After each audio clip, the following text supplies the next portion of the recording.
Okay, so welcome to another deep dive.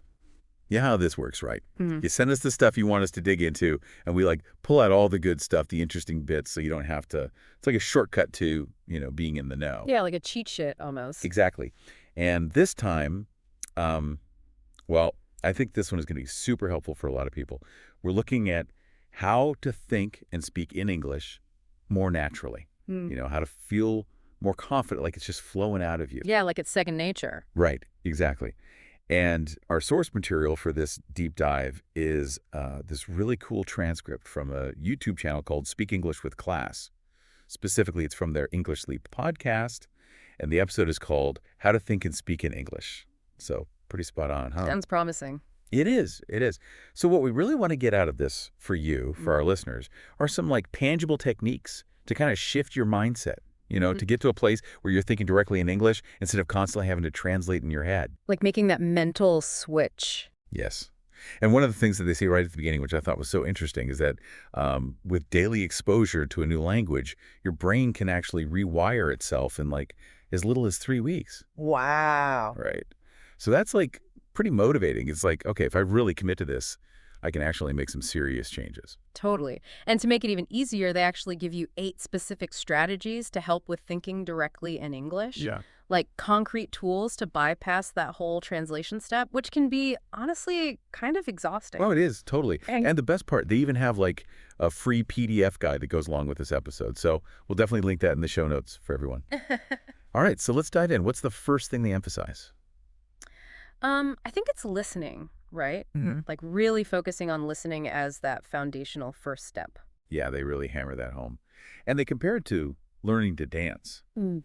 You can't just jump into like complicated choreography without getting familiar with the music and the rhythm first. It's about building that familiarity with the sounds, the flow of the language. Yeah, like getting comfortable with the music before you start dancing. Yeah, exactly. And one of the examples they give is just like casually listening to English podcasts. Not like super intently, but just having them on in the background while you're doing other things, Yeah. like while you're cleaning the house or taking a walk or whatever. Like background noise almost. Yeah, almost. But the idea is that over time, you just start picking up common words and phrases without even trying. Like you absorb them just from being exposed to them. Yeah, makes sense. And they also talk about watching your favorite sitcoms in English.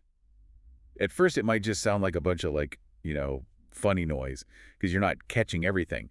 But as you keep watching, you start understanding snippets and then like whole conversations. It's like magic. Yeah, like suddenly things click. Totally. And the important thing here for you guys is that this kind of listening doesn't have to feel like work or studying. Like, don't stress about understanding every word. Just find stuff you enjoy, whether it's baking videos or sports interviews or whatever floats your boat, and just make it a part of your daily routine. Like making it enjoyable. Exactly. Okay. So listening is the base, right? Yeah. But then how do you actually like make it stick? What's the next level? Well, they talk a lot about repetition, like revisiting the same material over and over again. Oh, that's interesting. Sometimes we feel like we always need to be moving on to new things. Right. But actually going back and reviewing, it really helps solidify things in your brain. It's like they use the example of watching a favorite movie. The more you watch it, the more you notice all those little details. Yeah, you start noticing things you never saw before. Exactly. And they suggest a really specific technique, too. Listening to the same, like, short audio clip repeatedly, say a 5-minute clip you listen to during your morning walk. Oh, okay. So like same walk, same clip every day. Yeah. And they describe how at first you might only get a few words, but then you understand more and more, and eventually you're like mouthing along with it, like you've internalized the whole thing. Oh, wow. And I bet that feels really good. Right. And it helps build your confidence too, which they talk about a lot. Like they give an example of practicing the phrase, "Could you repeat that?" so many times that when they actually needed to use it in a conversation, it just came out automatically. Oh, that's amazing. That's the dream. Right, like not having to think about it. And then after you've gotten comfy with the repetition, they add in a layer of creativity with what they call mini stories. Mini stories, huh? What are those? They're just like short, simple little stories, a few sentences long, that are easy to remember and play around with. They gave a good example. Chris walked into a bakery on a rainy day. He bought a fresh loaf of bread. Suddenly, he slipped on a puddle at the entrance. Okay, so like a super basic scenario. Yeah, but then you turn it into a question and answer session with yourself. Like, Where did Chris go? He went to a bakery. Why was it slippery? Because of the rain. What did Chris buy? A loaf of bread. So you're forcing yourself to create English sentences, even if they're simple. Exactly. And they say it's surprisingly effective for making you think in English. Yeah, it's like having a little conversation with yourself, but in English. Yeah. And you don't even need a fancy story. They say even something like, I went to the park and saw a dog can work. Then you can ask yourself, what kind of dog? Big or small? What was the weather like? Like just building on it. Right. So you're actively practicing creating those sentences. Okay, so we've got listening, repetition, mini stories. This is good stuff.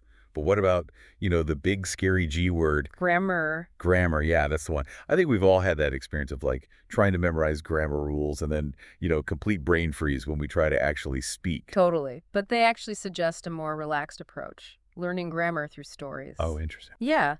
So instead of drilling those grammar tables, you observe how grammar actually works in the context of a story. Like, Anna went to the park yesterday. Past tense. Anna is going to the park tomorrow. Future tense. You pick it up naturally. Yeah, it's like learning by osmosis almost. Right. And they have this clever technique where you take those mini stories and rewrite them in different tenses, like past, present, and future. It's like seeing the same event from different time perspectives. Right. And they say it can actually make grammar fun. Fun. Grammar. Bold statement. Yeah, I know, right? But I get it. It's about making it more engaging. Like, they give an example of a daily routine. I wake up at 7 a.m. Then you change it to, I woke up at 7 a.m. yesterday. Or, I will wake up at 7 a.m. tomorrow. And by practicing this way, using the different tenses just starts to feel more natural. Yeah, like you don't have to think about the rules. You just know how to use them. Exactly. And the benefit is you're not just learning grammar in isolation, you're learning how to actually use it in real conversations, which, let's be honest, is the whole point. Absolutely. Okay, so we're really building a good foundation here. But let's be real, keeping up the motivation can be tough. Any tips from our source on that? Yeah, they talk about the importance of finding content you genuinely enjoy. Like, if you're not interested in what you're listening to or reading, it's hard to stay engaged. Oh yeah, it becomes a chore. Right. And they share their own examples. One of them loved travel videos, like they felt like they were experiencing new places and learning new words along the way. Yeah. The other was into baking tutorials, so they followed recipes in English. It felt more like fun than studying. I love that. So the key is to find your passion, whether it's sports or cooking or true crime documentaries, and then immerse yourself in English content related to that. Yeah. When you're genuinely interested, you pay more attention, you remember more. It's like watching a movie that really grabs you. You remember the details because they made an impact. Makes total sense. So find your thing and go deep. Right. Right. And while you're doing that, they have another piece of advice. Don't just focus on individual words. Pay attention to how they're used in sentences, in the overall situation.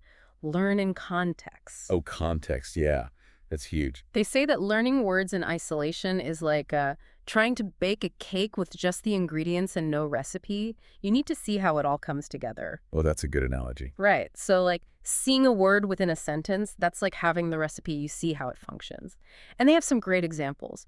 One is learning the phrase on the same page from a TV show scene where colleagues are in a meeting.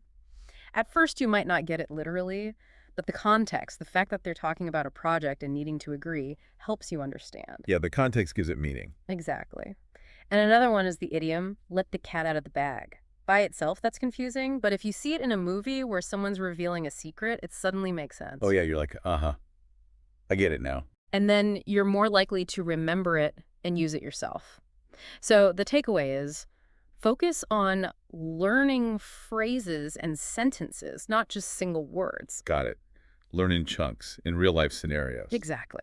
Okay, so we're learning, we're engaged, we're making progress, but what about keeping that momentum going? Yeah. How do we make this a habit, not just a one-time thing? Well, they talk about consistency being the secret sauce. Like, you don't need to study for hours every day, but short, regular sessions are key, even just 10 or 15 minutes. Small but consistent, right? Exactly. They give examples like listening to a short podcast every morning while you're getting ready or reading one English news article a day.